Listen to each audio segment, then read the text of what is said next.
Hey,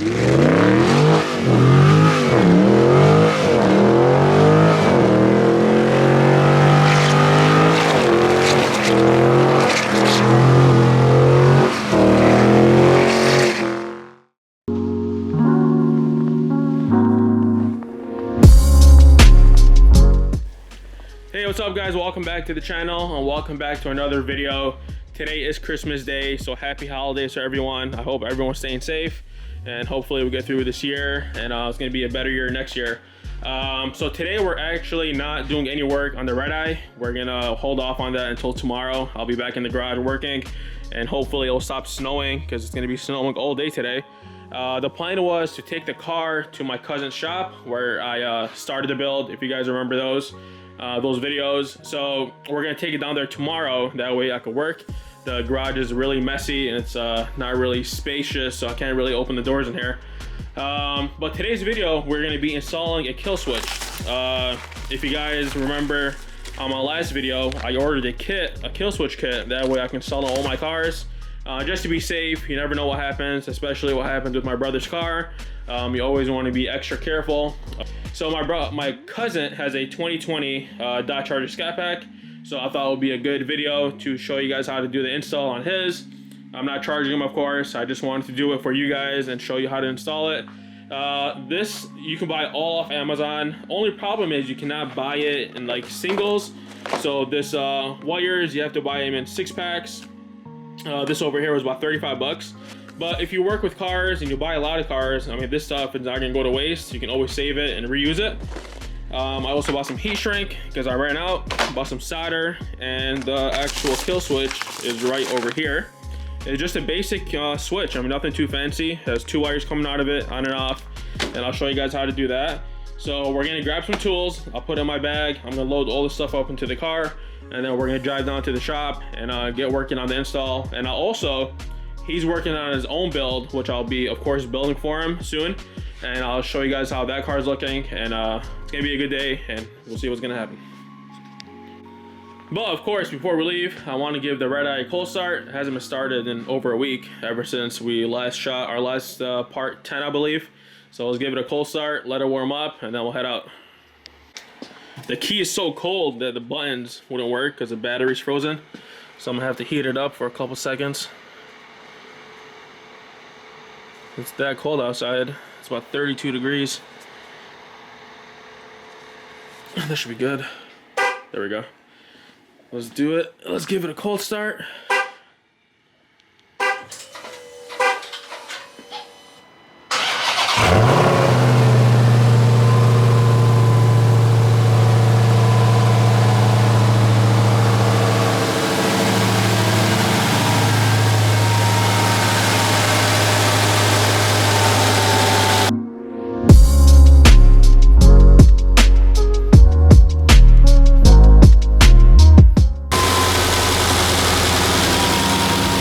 About 10 minutes. I'm not gonna, of course, run the video the whole time, so I'll come back when it's about 10 minutes. We'll shut it off and then we'll head down to the shop. Okay. Alright, so that rattle noise is actually coming from this exhaust hanger because I haven't bolted it on yet, and I just realized that, so I kind of forgot about it. So I gotta remember to reinstall that the next time we're working on this car. But it's been about 10 minutes. I'm gonna shut her off and then we're gonna head down to the shop.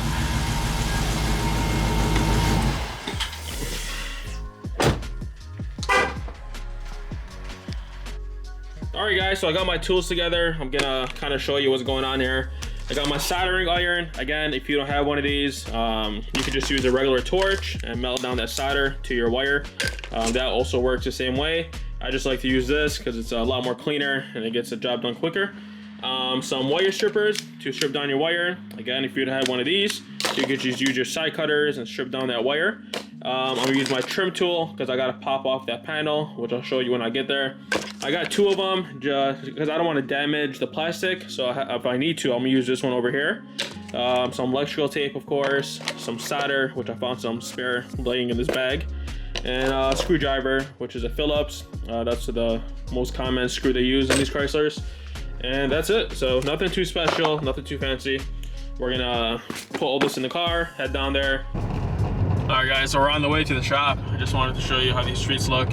Honestly, it was not that bad. We're almost into January and we didn't have too much of bad snow, so it's looking pretty bad now. I was gonna take the car to the shop today, like I said, but no way I could drive it in this kind of weather. So we're gonna wait until tomorrow. Hopefully these streets are a lot cleaner and it stops snowing, because it's still snowing right now. And we'll drive it down there and then make another video for it tomorrow, or part 11.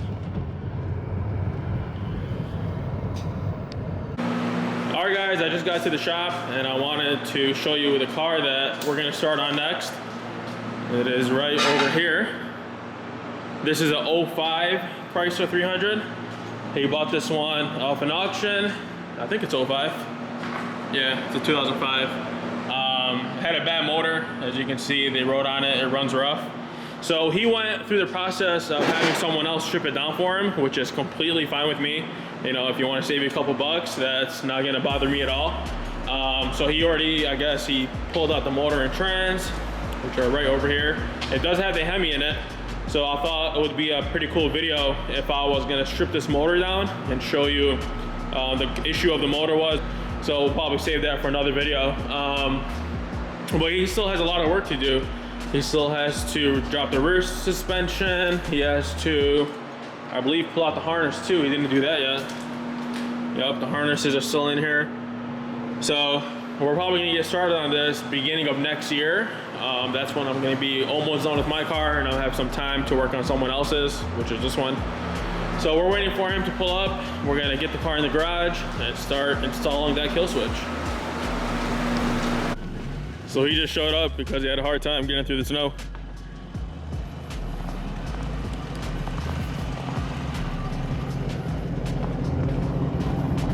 He's not a decent tire, but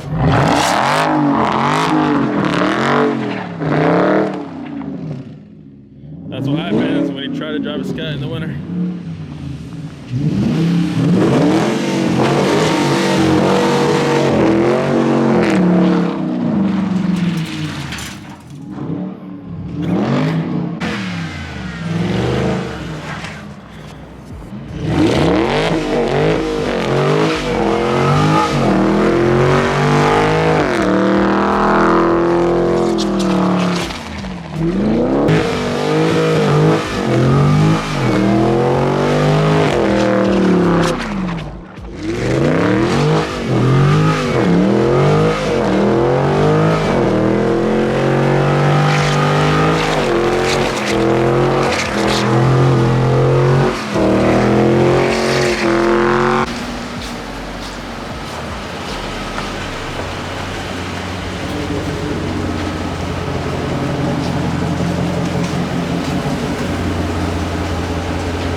Look what he did to my pants.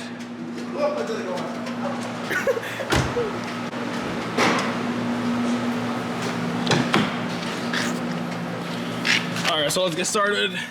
We had a little bit of fun with the snow, but so don't do this when the car is cold. Make sure your heat is on for a little bit, so these plastics are not gonna break when you try to pry them off. I'm gonna use my handy trim tool and I'm gonna start working it around and just slowly prying it off. Just take your time on this. These clips are a little bit cheap, so they will break if you put some force to them. So let's go ahead and pry this off and then I'll show you what to do next.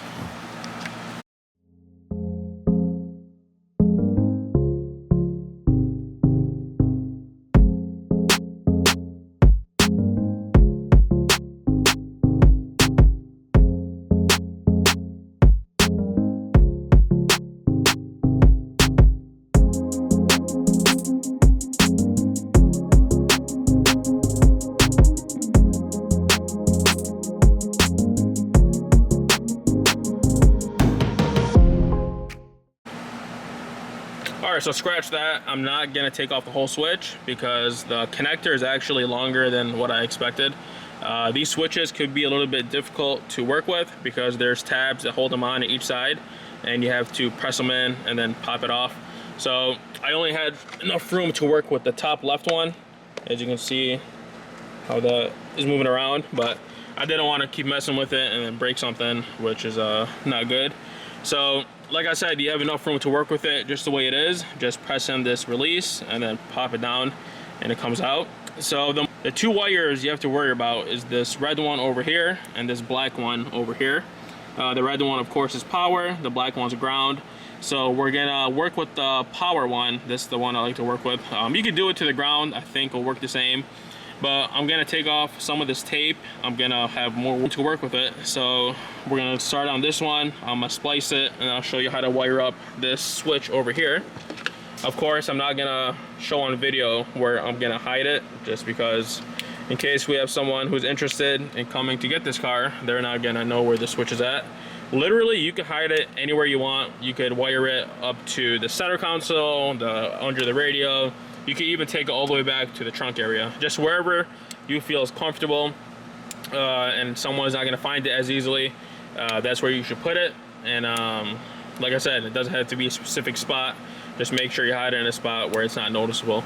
And it's really easy. I mean, it's two wires and it's just gonna disconnect power when it's off, and on, it's gonna connect it. So let's go ahead and do that. I'm gonna splice this wire for you, show you how it looks, and we'll get this wired up. All right, so that's how it looks. Nothing really too special. All I did was run it back a little bit so I have more room to cut. And now if you're extending it, depending on how far you're going, you want to wire your wire extensions now, and then your kill switch will be in the end of that, so you can hide it wherever you want, of course. All right, so now I'm gonna start on extending this wire over here. Like I said, you could go anywhere you want with it. Just make sure you have enough wire to work with. This is the extensions I'm working with. It's a 14 gauge wire. Let me get some light on in here. And I'm gonna wire it to this one over here. I kind of ran this one a little bit back just so I have room to work with it. And now I'm gonna snip it off. I'm gonna solder it, and then I'm gonna install some heat shrink to it, just so it's gonna become nice and secure and not gonna cause any issues in the long run. So, all right, so just like that, you're gonna have your two wires wired up separately with your extensions. And now I'm gonna wire the kill switch to the ends of this, and I'll show you how it works when it's on and off. But first, I'm gonna wrap this up with some electrical tape, make it look a lot prettier than that, and I'll get that connected and show you how the kill switch works. So I got that all wrapped up. I connected it back to the ignition switch, and I got my kill switch just wired up. Make sure these don't touch. So now I'm gonna give you a demonstration of how this works. As you can see, kill switch is active right now, so the button is not working. As soon as we switch it on,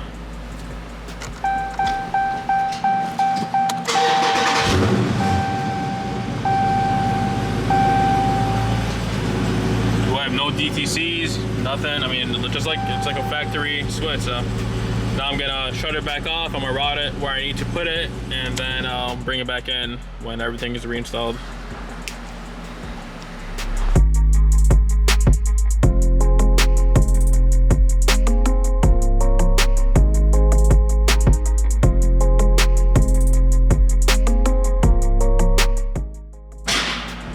Alright guys, so that's it. I got the instrument bezel reinstalled. Everything's wired up, soldered, heat shrink, so professionally done. And now I'm gonna go turn the switch on, and I'll come back in here and I'll show you how it looks. So right now, as you can see, car starts.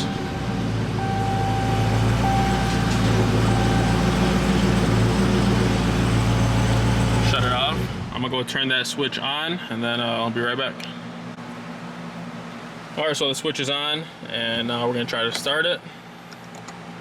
As you can see, the ignition is dead, and no start. So the key's right here. Still unlocks, locks the car like normal, but it's not gonna start the car. So that's a good thing about having a kill switch. So if someone tries to get in here and you know, steal your car, they can't start it anymore because you're the only person who knows where the switch is located.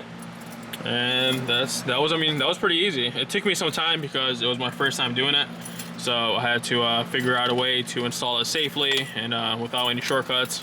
So that's that for this install.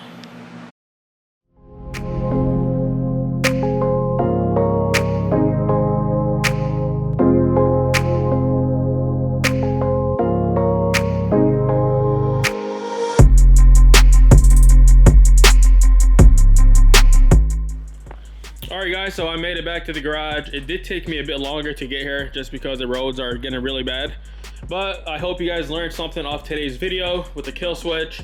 You rather be safe than sorry. So this is not a bad investment, maybe 20-30 bucks at the most, and you can have your car safely locked up so that if anyone gets into it, they can't start it unless they know where the kill switch is hidden. So hopefully you put it in a spot where it's not too noticeable and only you can know where it's at. Problem with these cars is that they're really easy to steal. I mean, as you see all over the news and all over social media, they're highly targeted, and then they're going missing, which is really sad. So I mean, by doing this, at least it will slow that down a bit, unless they really go into looking for the switch, which I don't believe they'll do. So yeah, make sure you get one of these. Make sure you get one of these, especially if you own the car. It's not like you're leasing it or turning it back, you know what I mean? So go ahead, I'll leave you guys the information in the description. That way you could buy some of this stuff and install it yourself. I hope the video was had enough information where you could do this just by watching this video. But stay tuned for part 11 on the Chrysler 300. We're going to continue to work on this tomorrow. Hopefully by then the snow will clear up. That way I could get this car out of the garage. The problem is I cannot drive it in the snow or the rain, of course, just because I have a different setup on tires, and these things do not like when there's snow or rain. Just basically, it's like driving on ice. But the weather should be good for tomorrow. I just checked it. We're going to continue to work on the interior, button up the insides, put the seats in.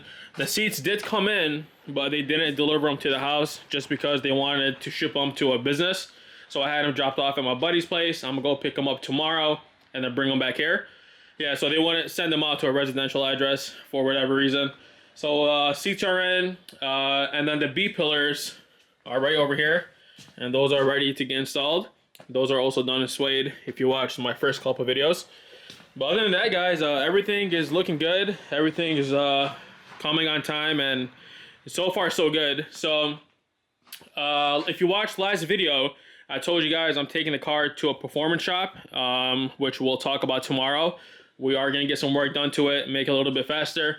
Honestly, it's already fast the way it is, but you know, it's always nice to have something a little bit faster. But so stay tuned for that. Other than that, guys, I hope everyone has a safe holiday and enjoy the rest of your day today. But make sure you turn on your bell notifications. That way when I post a video, you are the first to know about it and you can watch it right away. But I'll see you guys tomorrow on part 11. As always, thanks for the support and happy holidays.